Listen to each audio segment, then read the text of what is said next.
know, when it comes to bringing in this new sense of self and this living out our best self, you know, what would the best version of you be embarking on, right? That's going to bring joy to yourself and to others. And normally these things aren't the easy things, right? Although not everything in life has to be hard. This is another misjudgment that I think a lot of us make, right? We can think the path's harder than it actually has to be.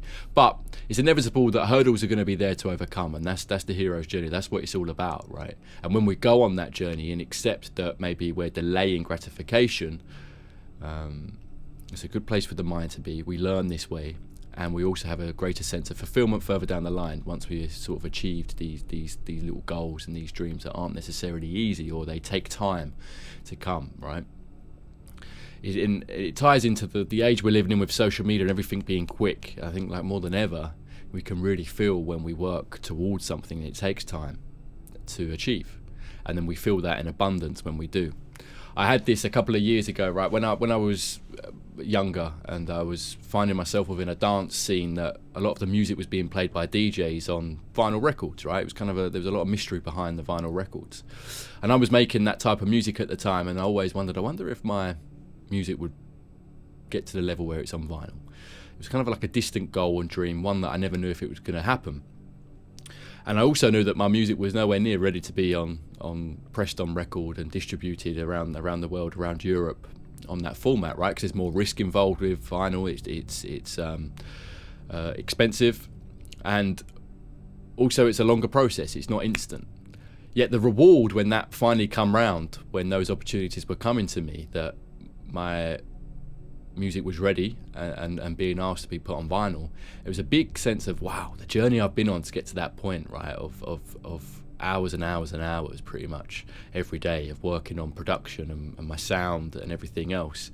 That was a journey that I embarked on, and one that I could, once achieved, I could look back and know that all the different stages, emotions that I went through on that journey, and I could see that journey so clear and recognize that, wow, okay, that was a lot of work, a lot of fun that had along the way, but also a lot of learning, a lot of humbling experiences and being real with yourself, right? But you go on that journey, and it means more when things take longer, is what I'm trying to say.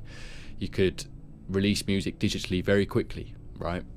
And it goes out, and it's still worth celebrating, but different to a record arriving in the door that's physical, and even just getting it pressed took 6 months, let alone the years in leading up to that of actually being ready for the music to be high enough quality to be trusted and in demand enough to be on a record.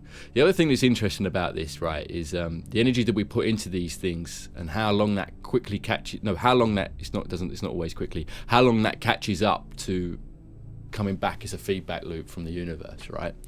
This year has been a big, it's been a new chapter for me, right? And also musically. So all those years I spent making dance music, or that chapter of my life I spent making electronic dance music, my focuses have sort of shifted elsewhere musically in this year. I've been wondering what's next for me, but it's definitely been a new chapter. Yet the work that I put in the years prior to that has fully come back on the feedback loop, right? And so much so that despite my energy being elsewhere this year musically, that's still unraveling, right? I've had 2 new records that are due to come out very soon that are pressed on vinyl, and that's become part of my norm, right? But that's all because of that work that I'd done those years before, where I was so focused and dedicated to improving the sound, improving the quality, and finishing a piece of music and putting it aside, or starting the next one right away, just to try and improve it and go on that journey of constantly improving and not feeling satisfied, and accepting the standard that I was at, and keep pushing and pushing and pushing, you know, going on that journey of, in many ways, delayed gratification. So I had that feeling come up then when these 2 new records come out of nowhere, in many ways, my energy being elsewhere, and then all of a sudden I'm like, oh, I've got 2 new opportunities for 2 new records, very much out the blue. Yeah, it was a reminder of the work that I'd put in before, that delayed gratification catches up and, as I said, starts becoming part of your norm, right? And that's worth celebrating. That's an example. Just like an instrument, learning an instrument, right? There's fun to be had along the way, of course, but there's also challenges. It can be hard, right? It can be quite frustrating, and you have to bear with yourself. You have to have patience. And this is big thing, right, when it comes to delayed gratification, of being patient enough to allow that work to unravel and to be put in, for the feedback loop to come back round, for you to then reap the benefits of the joy and the sense of achievement that comes when you embark on a journey that requires skill and working on your craft, right? And we get a lot of joy from a certain craft and mastering a certain craft, or at least being on the journey of mastering a craft. And this is good to think about when it comes to what we do with our time and what we're going to do to start experiencing joy more often, or become joyful beings on a daily basis, right? First, we've got to allow ourselves to experience joy and be open to that, and not guilty in some way that we're experiencing joy in this time, in this day and age. We really shouldn't feel guilty for experiencing joy. But also embarking on the things that are really going to bring a sense of purpose and fulfillment and joy to us. And a lot of the time, those things, when they really mean a lot, take a lot of time, and they take some hurdles to overcome, rather than the short-term joy that we can get quite quickly in this day and age in many different ways, right? I've just come back from a walk. I went out for a walk through the lanes and through some hills, up a big hill, see the view, see the sun before it sets. And as I was on my way down, I saw a gentleman that looked like he was struggling, so I stopped and had a chat with him. I helped him stand up. He had plotted himself down in the mud, and he said he doesn't know how long he would have took him to get up. So I was pleased that I passed at that point and saw him struggling. But he must have been close to 90, definitely late 80s. And this hill where I was at is a challenge for. Well, it gets anyone's heart rate going, right? Even if you're a fit person, your heart rate's going. It's a very steep hill, and it's gradual at the base. So you constantly walking this gradual hill, and then it kind of gets really steep at the latter 2/3 of it. And this gentleman, right, at 89 years old, he was struggling, but he had decided that day to go out for a walk. John, his name was, and embarked on that journey of going to see the sunset, right, or getting out in the fresh air on his afternoon. But he done it in the hard way, right? He could have just gone out into the garden or gone into the street and saw the sun, got the sun into his eyes. But he embarked on that journey of getting himself as far up this hill as he possibly could, and was experiencing the sunset. And he was struggling, he was struggling. He was taking his time. It was nice to stop and have a chat with him and be there for him at that moment, because he had to come back around. But that's another example, right, of choosing the hard way. So he got his sense of joy by doing something hard, and I'm sure that would have meant a lot more to him. And later, when he's at home relaxing, I'm sure he'll look back on this afternoon and being pleased that he embarked on that journey of climbing the hill to see the sunset and get the fresh air and challenge himself. Even at that age, right, he didn't accept the easy route. He knew that it would mean more to him. He would experience more joy, more sense of gratitude and fulfillment, having put in some hard work to climb that hill and see the sunset. And it's true, isn't it? Whenever anything takes a bit longer, it kind of means more. We're more grateful for it because we're aware of the journey that we've been on to get there. And a lot of the time, there will be hurdles along the way to overcome and to learn from. And I think that's a part of it as well, right? Going on that journey of learning. And through that, we feel fulfilled, we feel a sense of purpose, and ultimately a higher experience of joy. It's good to ponder on, right? There's nothing wrong with doing smaller things that don't take long for joy as well.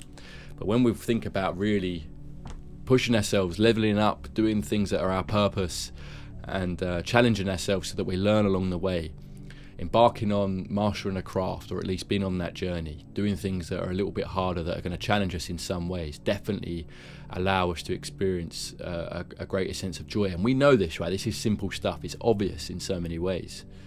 But when it comes to actually bringing it back to day, some of us still don't do it, or put it off, right, because of the challenges, or we maybe don't feel worthy of it, or we can know all this stuff. And as I said, it's obvious. Yet day to day, how do we put it into place? It's doing the simple stuff, right? So to be someone that feels joyful and fulfilled and have a sense of purpose, we need to embark on these journeys and give ourselves those challenges, give ourselves those goals and those things to achieve that we're bound to learn about ourselves, our characters, and also the certain field that we've chose to execute and embark on, right? Embark on learning about. So we can become better at learning and being the student of life. Delaying gratification we'll thank ourselves for later, and it will mean more. In the meantime, there's fun to be had, there's still joy to be had whilst learning an instrument, even though you're struggling and everything else. But there's things to overcome, there's hard things among that journey that are going to challenge us and push us. So when you've gone through that and overcome it, it will mean a lot more. When it comes to how we spend our days and how we're going to bring in joy in our individual lives to then help everyone else and be that kind of person that's in that vibration more often, then we can start looking at these things that we know deep down to be true. In many ways we've grown up hearing, right? But do we actually do them? Are we actually doing them in day to day and pushing ourselves in that way so that ultimately we can feel a sense of purpose and have these projects that are so healthy for our minds and our beings and our soul, our creativity and everything else that we're born with? Without exploring them, it's a shame. And it's good to be aware of where we can embark on these things and delay that gratification so that we are not just getting cheap shots of dopamine and false joy in many ways, right? What's going to really mean something to us and others by embarking on? What skills can we really develop? It's going to take time. You know, you could spend your whole life mastering these things, but that's an endless journey that's going to bring a lot of fulfillment and joy to us when we embark on it, and that's worth it. Take care.